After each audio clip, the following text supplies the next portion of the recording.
So, last video lecture, we talked about the wartime conferences in between these big three leaders, the United States, the Soviet Union, and Great Britain.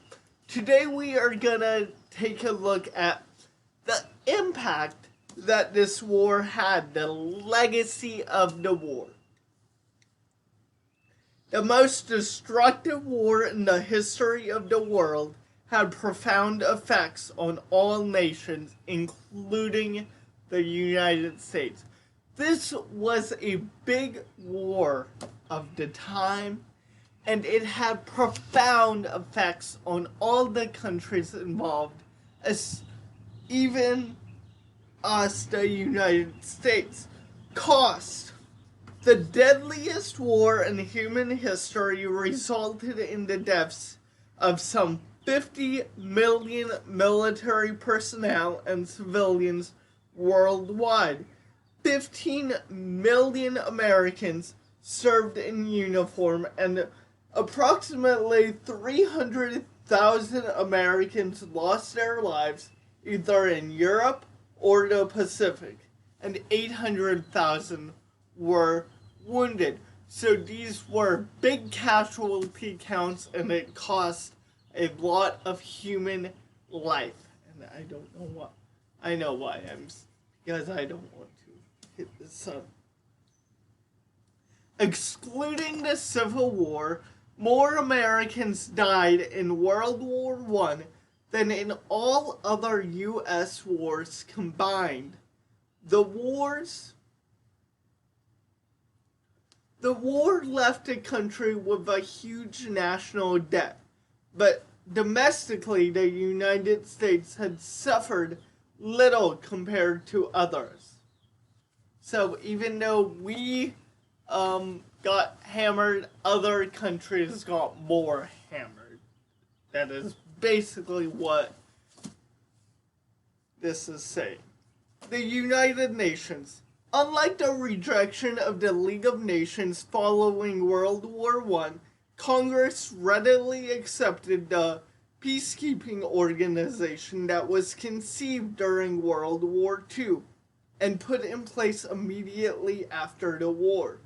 Meeting in 1944 at Dumbarton Oaks near Washington, D.C., Allied representatives from the United States, the Soviet Union, Great Britain, and China proposed an international organization to be called the United Nations.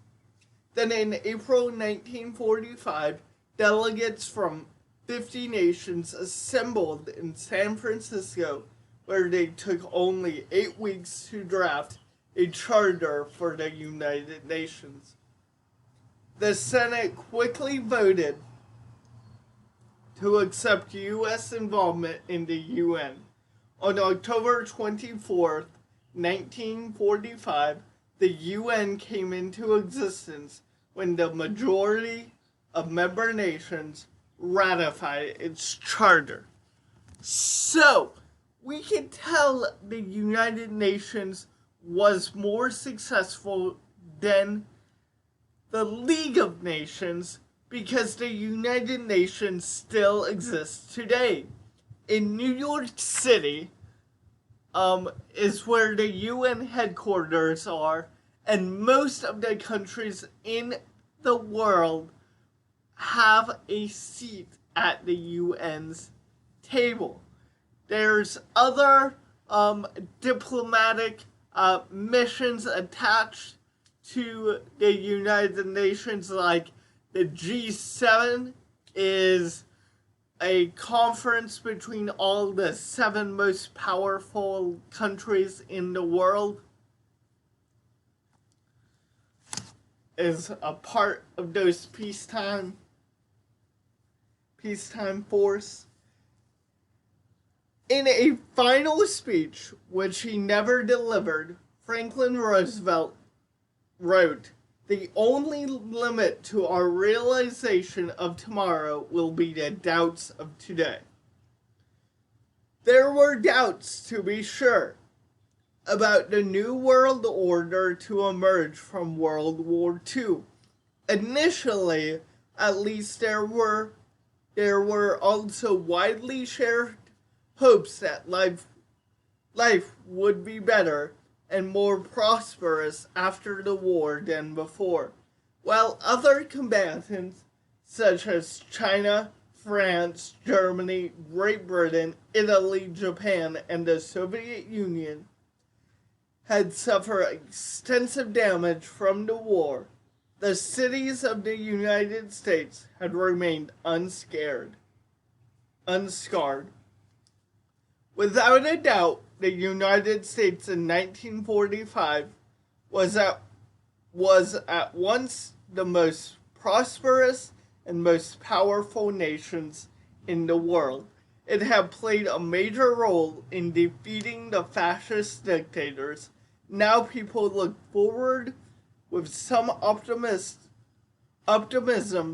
to both a more peaceful and more democratic world. Unfortunately, the specters of the Soviet Union and the A-bomb would soon dim these expectations of a brighter tomorrow. So once again, we had the mentality of a war to end all wars, just as Woodrow Wilson had after World War I. But with the rise of the Soviet Union after this war and the rise of nuclear warheads, this dimmed a lot of hope of a brighter tomorrow. And even though we aren't at a world war, just picture this. Our lives, my life and your life, we have never been at true peacetime in the United States ever since we were born. And this further dimmed hopes after World War II. Alrighty guys, so that's it for chapter 25. I hope you are doing as well as you can on all of your assignments. So, see you guys in chapter 26, or if I make any other study videos related to World War II.